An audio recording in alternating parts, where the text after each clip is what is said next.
Bismillahirrahmanirrahim. Assalamualaikum warahmatullahi wabarakatuh.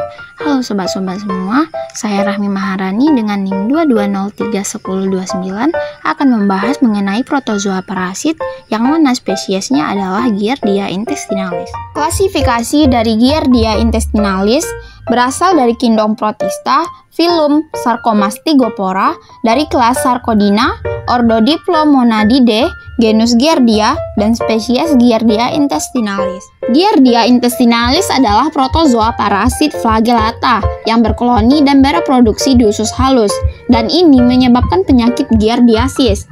Giardia menyerang manusia, tetapi juga menyerang kucing, anjing, burung, sapi, dan hewan lainnya. Nah, sebagian besar dari infeksi Giardia intestinalis bersifat asimptomatik atau hanya bergejala klinis yang ringan.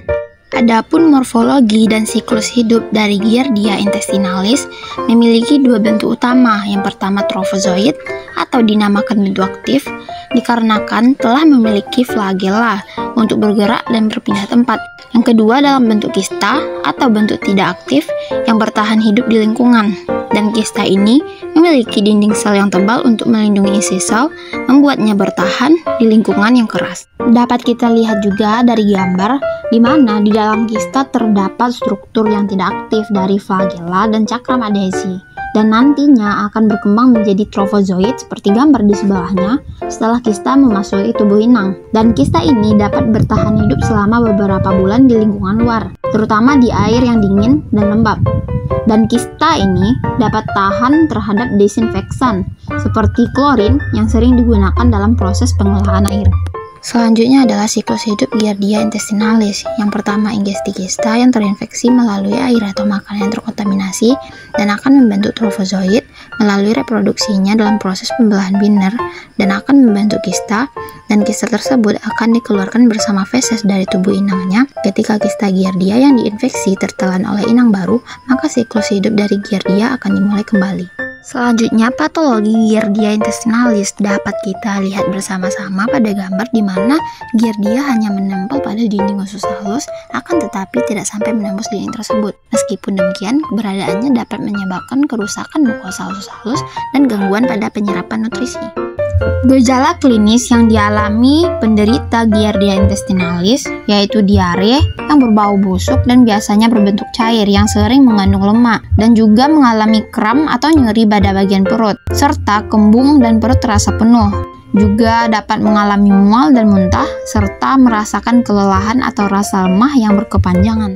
Habitat dari protozoa parasit Giardia intestinalis yaitu hidup di usus halus manusia serta beberapa hewan lainnya, dan lingkungannya biasanya di tempat eksternal terutama di air, tanah, atau makanan yang terkontaminasi dalam bentuk kista. Ini adalah gambar dari Giardia intestinalis yang dapat kita lihat bersama-sama. Pada bagian tengah tubuhnya terdapat dua inti sel dengan kromatin yang terlihat jelas dan bentuknya simetris secara bilateral, yang artinya kedua tubuhnya tampak seimbang atau simetris.